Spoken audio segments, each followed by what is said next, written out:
When I first came to the United Kingdom, I struggled to get a job, partly because I was very young at the time. I was only 17, but also because there were lots of things that I did not know that would have made my life so much easier. So in this video, I'm going to be sharing with you some advice or things that I wish I knew when I first came, which would have made my life easier. So if you're in this position, stay tuned to the end and let's dive right in.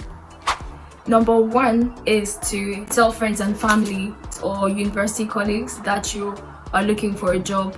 A lot of university students work, so it's easy for them to relay information if there are any openings or if they find anything. That's how I got my first job anyway, because I asked a friend. I told him I was looking for a job and I have been struggling. So one day he sent me an image of a job advert just like 10 minutes walk away from me. I don't know how I'd not seen it, but yeah, that's why you have to tell someone, because there's only so much you can do. So he sent that to me and I called them. The next day they fixed an appointment. It was on a Friday, I remember.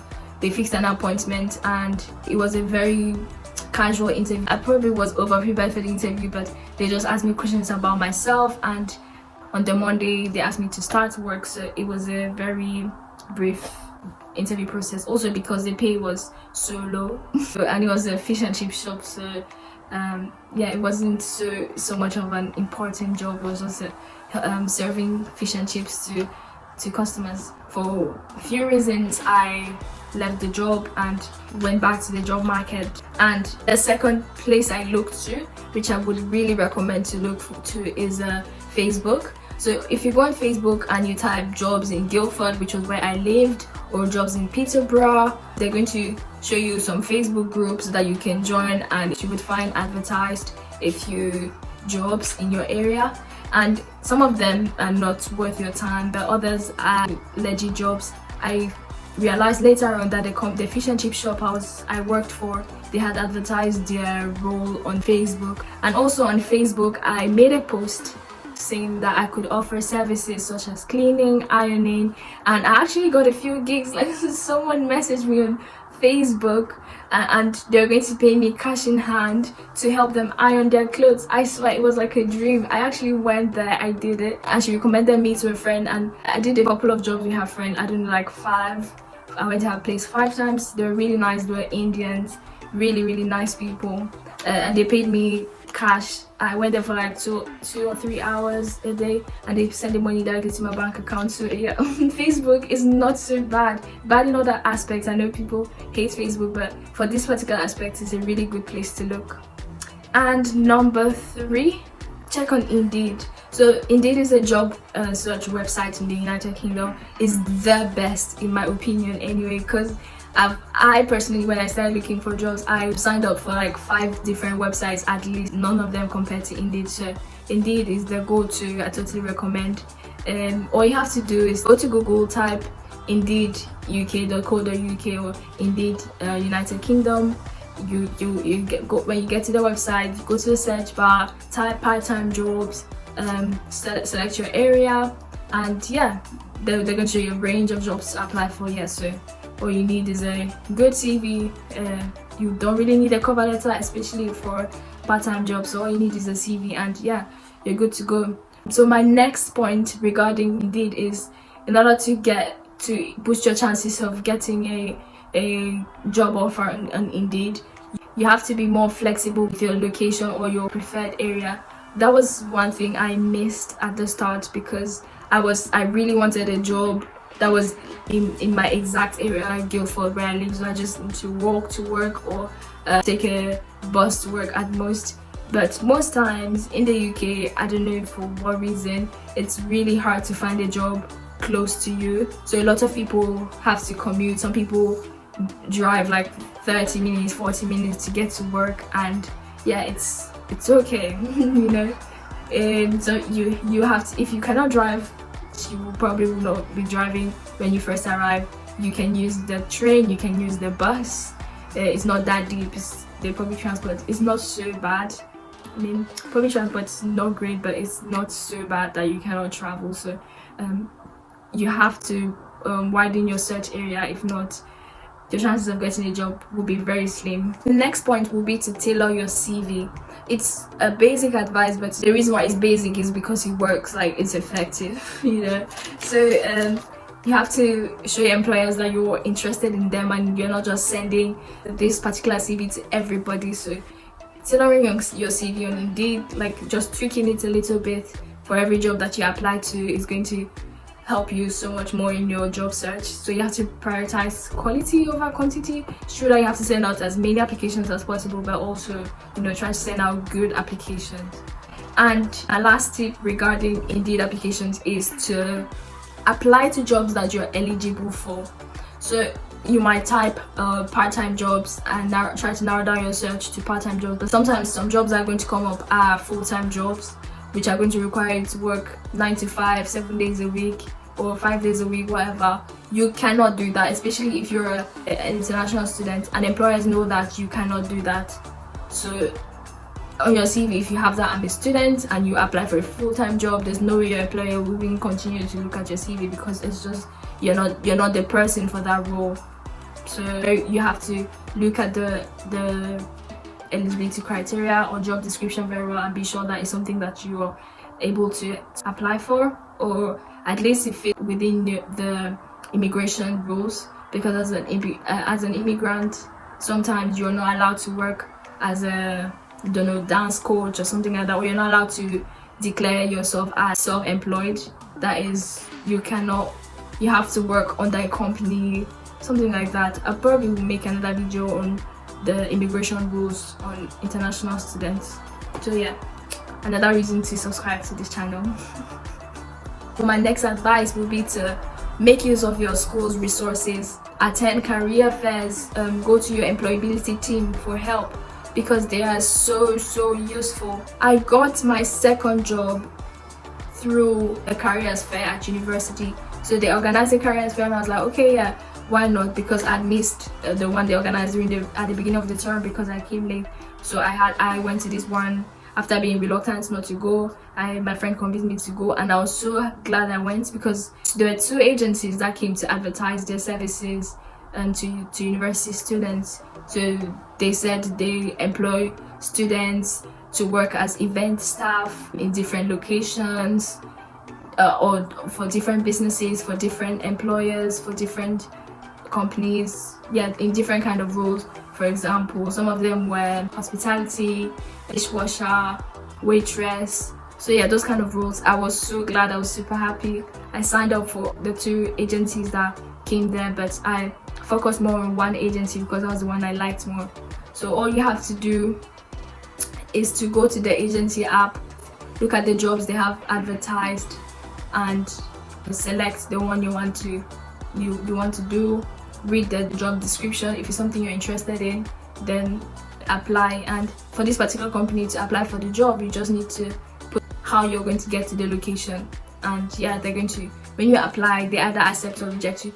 But also, before you get to that level where you can apply on the app and all, they actually have to go through a long process with you, get all of your details, make sure you're eligible to work, give you training. I had to go for some training, how to carry plates as a waitress, how to pour wine, those kind of things. They gave me all of that training, and then they gave me access to their app, so it makes it easy for you. Once a job comes up, you want to apply, you can apply. If you don't want to work, you don't need to apply for a job. So it's really flexible.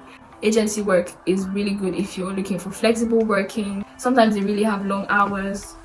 They have benefits, but also they have drawbacks. But agencies are really good. Let me just retrace. An agency is just a company that hires you to work for another company. So if the main company is not able to recruit an employee directly, they go through to agencies, and the agencies have people under them who they can present the job to, and the people apply for.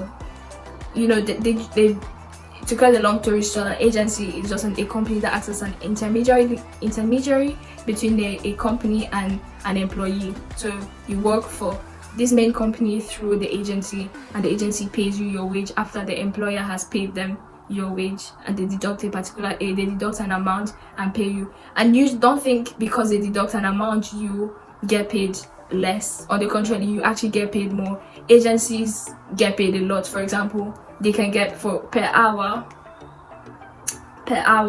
the company can pay the agency, say for argument's sake, £20 an hour. The company takes out, let's say, £5 and gives you £15 per hour. So it costs more to the main employer to work through an agency. But if you were working directly for the main employer, they're going to pay you maybe £12 or £13 an hour. So it's usually a little bit less, but working for the main employer gives you a bit more job security than working for an agency. So there's pros and cons to that. And also, if you work for an agency and you get sent to a company or an employer that you like, you work there very often and you like working for them, you can decide to stay to ask the company if they would like to have you as a direct employee rather than having you through the agency.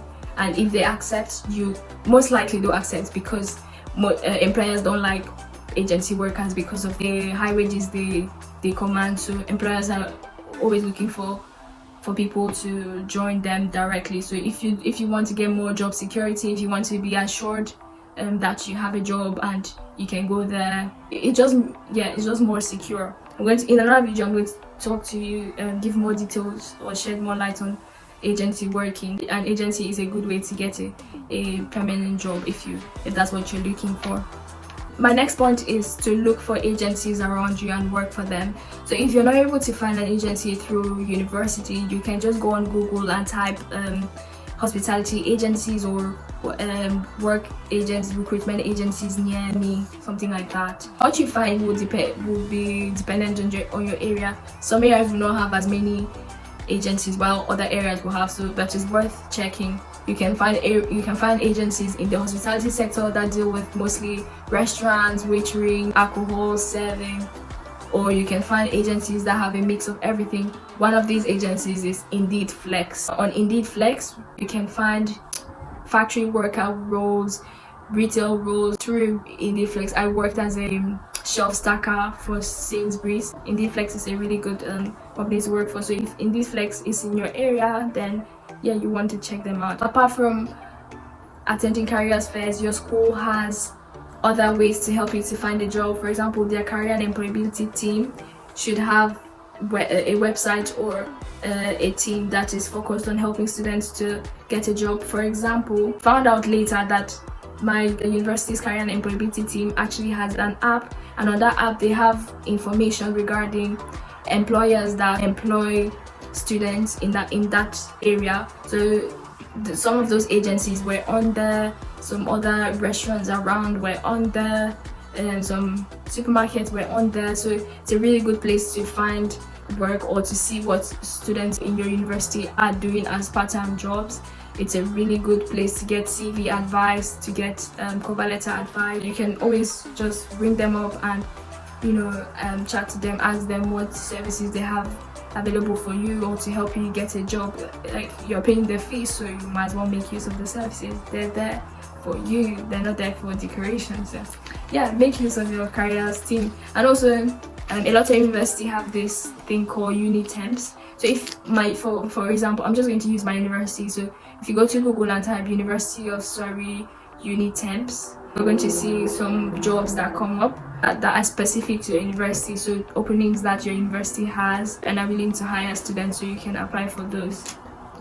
So your university is the first place you should start. Honestly, it's really a game changer. My last and final advice would be to walk into stores and just find out what they have as roles.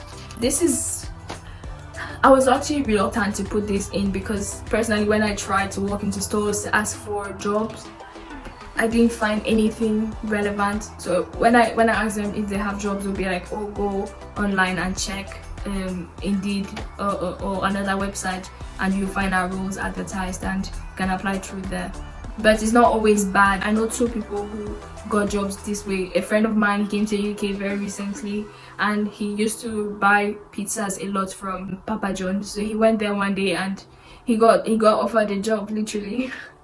Literally. Another friend of mine, that's how he actually advised me to get a job. That's how he got his job. So you cannot rule it out until you try it. And also, most of these companies have their websites and they can advertise jobs on those websites. So if you have a company in mind, whatever company, if you're into hospitality, go to Harvester, for example, Harvester restaurant, go to their website. On their websites they have jobs and careers. If you go to those jobs and career sectors, you can find some jobs that might not be advertised on job websites, but on their company's website itself they have those jobs. I've done that once. I think it was a job at Positano, an Italian restaurant. I went to their website, saw that, oh yeah, they have an opening. I called them up and yeah, I went there for an interview. Thank you so much for watching. I hope you took down notes and this video has been of help to you, because I know how hard trying to find a job in a new country is. I've been there and it's a horrible place to be. If you have been through this and you have come out successful, please leave your advice to add to what I have stated here, so we can help other international students to get a job very easily. I would like to see your comments in the comment section of what you think of the video. Also, subscribe to if you like this kind of content. Hit the notification bell to get notified when I release my new videos. And yeah, I hope to see you guys in the next video. Bye bye.